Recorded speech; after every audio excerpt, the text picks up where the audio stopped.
안녕하세요. 지난 시간에 이어 오늘 첫 수업하겠습니다. 지난 시간에 생활과 윤리가 어떤 과목인지 설명하면서 이론윤리학과 실천윤리학을 설명했었어요.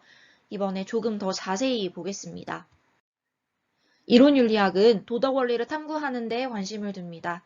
지난 시간 오리엔테이션 영상에서 어떤 윤리사상가가 등장했었는지 기억하시나요? 사람 이름이 누가 나왔었는데.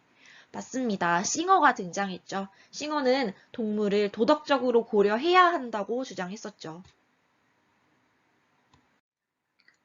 우리가 동물을 함부로 대하면 된다, 안 된다 판단하는 기준이 바로 싱어의 이론인 것처럼 이론 윤리는 우리가 도덕적인 생각을 하는데 이론적인 근거를 제시해 줍니다. 그럼 실천 윤리학은요? 이론 윤리를 현대 사회의 여러 문제에 적용하죠. 앞서 오리엔테이션 영상에서 동물 실험 때문에 과도한 고통을 받는 동물들 뉴스를 살짝 언급했었습니다. 이런 현실 사회의 문제를 도덕적 관점에서 해결하도록 도와주는 것이 바로 실천 윤리학입니다. 우리 주변의 복잡한 문제를 해결하기 위해서는 의학, 법학, 과학, 종교 등등등 다양한 학문 분야의 전문 지식이 필요한데 인접 학문과의 협력이 필요하다는 뜻이겠죠. 이걸 아주 어려운 표현으로 학제적 접근을 한다, 학제적이다 라고 표현합니다.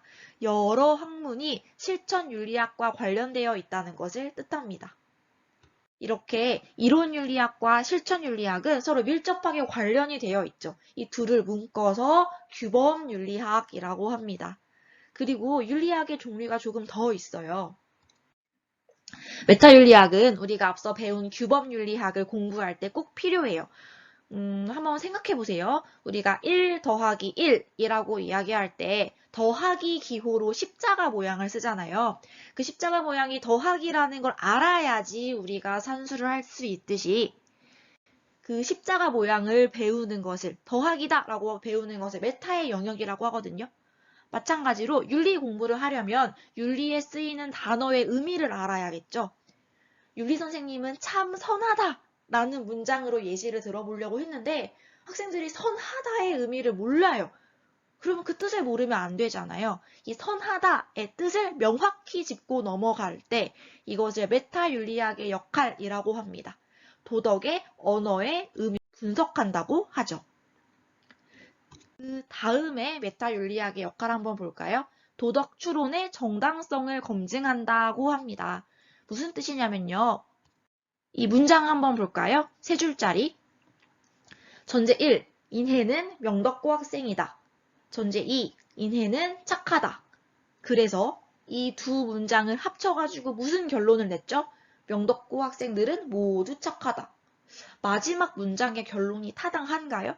언뜻 봤을 때는 3단 논법 같은데 논리적으로 따지고 봤더니 결론에 오류가 있죠. 인해만 착하다고 명덕고 학생들이 다 착한 건 말이 안 되잖아요. 이런 식으로 도덕을 판단할 때 추론이 논리적이고 타당한지 분석하는 역할을 하는 것이 바로 메타윤리학입니다. 이런 식으로 윤리학 학문 자체를 존재하게 하는 가능성까지 검토하는 아주 커다란 영역을 메타윤리학이라고 합니다. 마지막 종류의 윤리학 볼게요. 기술윤리학입니다. 기술의 뜻은 기록하다, 서술하다와 똑같아요. 어느 집단의 풍습, 관습을 관찰한 그대로 기록하는 거예요. 마치 사진을 찍듯이 사실 그대로. 도덕 현상을 객관적으로 기술한다라고 하는데 이 객관적이다라는 표현을 꼭 기억해 주세요. 예를 한번 들어볼게요. 캄보디아에서는 아버지가 돌아가셨을 때 장례 풍습으로 아들과 손자들이 머리를 삭발한다고 해요. 선생님이 여기까지 이야기했어요. 캄보디아의 장례 풍습이 옳다, 그르다 이야기했나요? 아니요. 그냥 어떤지만 설명했어요. 이것이 기술윤리학입니다. 반면에 다시 위에 올라가서 규범윤리학으로 가볼게요. 불필요하게 동물들에게 고통을 줘가면서 동물 실험하는 것은 옳다, 그르다. 판단할 수 있을까요? 그르다, 옳지 않다죠. 규범윤리학에서는 가치 판단을 해요. 옳고 그름을 따져요. 그런데 기술윤리학에서는 옳고 그름을 따지지 않습니다. 그냥 있는 그대로의 사실을 말합니다. 이것을 가치 중립이라고 합니다. 선생님이 왼쪽에 적어 놓았어요. 옳고 그름이 없는 가치 중립의 입장. 그러면 메타 윤리학은 가치 판단을 할까요? 아니면 가치 중립의 입장일까요? 메타 윤리학은 실생활의 도덕 문제를 해결하는 데는 관심이 없어요. 그냥 추상적이고 개념적인 탐구에 그칠 뿐이죠. 가치 중립의 특징을 가집니다. 그러면 더 위로 올라가서 규범 윤리학은요? 실생활의 도덕 판단을 한다 그랬으니까 가치 판단의 성격을 가지겠네요. 이런 식으로 윤리학의 종류를 한번 같이 봐봤어요. 우리 교과서도 한번 보고 기출문제도 한번 풀어보겠습니다. 배웠던 거 바탕으로 기출문제 한번 풀어보겠습니다. 모의고사 기출문제고요. 이 종이는 선생님이 오리엔테이션 때 강조했던 기출문제 프린트예요. 등교 계약한 다음에 선생님이 나눠주고 같이 푼다고 했었죠? 우리 오늘 배운 주제로 한 문제만 같이 풀어보겠습니다. 갑에서 말하는 윤리학이 뭔지 한 번만 볼게요. 윤리학은 도덕적 성품이나 행위 등에 관한 윤리적 판단에 이론적 근거를 제공한다. 이론이 중요하대요. 가치 판단과 그것의 근거가 되는 도덕 원리의 타당성에 대해 탐구하고 체계화한다. 이거 아까 배웠던 윤리학의 구분 중에 뭐죠? 이론 윤리학입니다. 을 볼까요? 현대사회에서 발생하는 다양하고 복잡한 윤리 문제를 해결하는 것을 핵심 과제로 해야 한다. 마지막 줄 보면 삶의 실천적 영역에서 제기되는 문제 해결책을 제시한다. 이거 딱 봐도 실천 윤리학입니다. 구분이 되시나요? 가장 적절한 거 골라봅니다. 동그라미 1번. 윤리학은 윤리학 자체의 학문적 성립 가능성을 검토하는 데 주력해야 된다. 학문적 성립 가능성을 검토하는 데 주력하는 윤리학은 무슨 윤리학이었죠? 메타였습니다. 틀렸어요. 동그라미 2번. 윤리적 언어의 의미 분석. 언어의 의미를 분석하는 것을 주력하는 윤리학은 역시나 메타였잖아요. 틀렸습니다.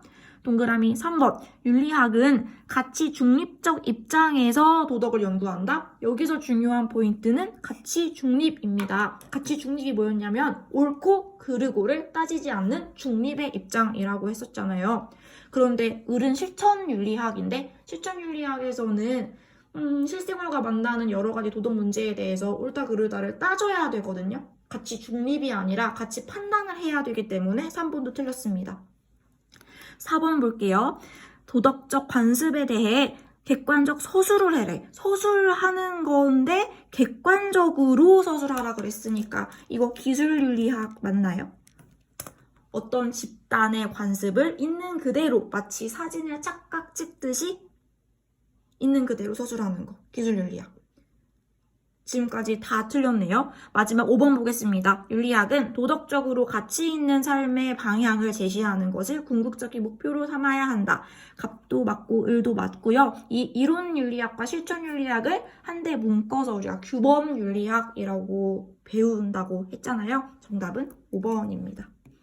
이런 식으로 문제 푸시면 되고요. 앞으로 선생님이 중간중간에 형광펜 치는 이 부분들 키워드니까 꼭 선생님 따라서 형광펜 치고 집중적으로 공부하셨으면 좋겠습니다.